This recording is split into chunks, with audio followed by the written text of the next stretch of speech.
Okay, in this video I want to show you some of our basic mesh editing tools. So I am going to start a new project with the cube again. You could just delete Suzanne and add the cube, but I'm just going to create a new one. And then to switch into edit mode, you remember that the shortcut key from the previous video was tab, or I can go up to my view up here and switch from object mode to edit mode.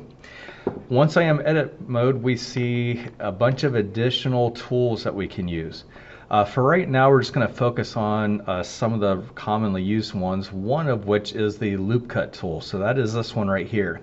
And you can see that the shortcut for the loop cut is not Control L or just L or anything dealing with L for loop cut. It is R, or actually Control R. So if I want to do a loop cut, I can hover over this and do Control R. And then depending on which surface I am hovering on, you'll see the yellow line up here where it's going to do the cut. So I'm going to cut mine right here. Now notice if I start moving my mouse, even though I left clicked, it hasn't actually placed the cut yet. Now I can drag where I want it.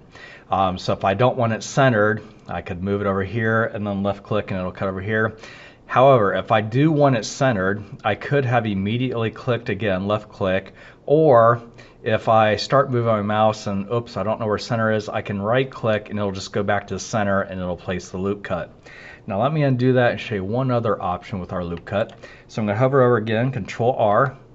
This time before I click, I'm going to use my scroll wheel and start scrolling. This will control how many loop cuts I can create. So if I want to create more than one cut, I just scroll. Now I'm going to left click, and then I'll left click again without moving my mouse, and I have 4 equal sections because I created 3 cuts. So that's the loop cut tool. Once we have cut it, now we can use our move or grab, our rotate, and our scale tools on each of these sections. So up here we have our select modes. I can select a vertex, an edge, or an entire face. The shortcut keys for this are your number keys. Now this is not on your numpad. These are the actual number keys up at the top of your keyboard. So if I press 1, you can see that it's vertex, 2, edge, 3, face. 1, 2, 3. So let's say with face selected, I click on this face, then I hit G to grab it. I can now start grabbing, moving that face around. And then the same shortcuts that we had before, if I want to constrain that and only move it on the Y-axis, I can hit Y and it will only allow me to grab that on the Y-axis. If I hit Z, it'll only let me go up and down. And obviously X would do the left and right. So let me drag this out. I'll do Y and I'll drag it out a little bit. And then if I want to, let's say I want to drag this edge down some. Well, to do that, I'm going to hit 2 on my number pad so I can select an edge.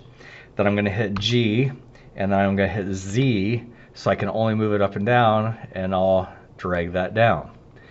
Let's say I want to rotate something. It's the same idea. Let's go hit 3 and I'll select this face. I'll hit R to rotate, and you can see that I can start rotating this. So we can get all kinds of very interesting shapes, and it's a very useful or an easy way to do some quick mesh editing to get the shapes and objects that you want. If I click, let's say I just click on a vertex, so let's hit 1, and I do just that vertex. Well, I can grab just that vertex, and I can start moving just that vertex around. Now you can see that obviously the lines attached to it are going to move with it, just like if I were to hit 2 and do this edge and grab it, the faces connected to that are going to move, but I'm only moving that one line. So that is just a very, very quick overview of how we do mesh editing and how we can start getting all kinds of unique shapes in Blender.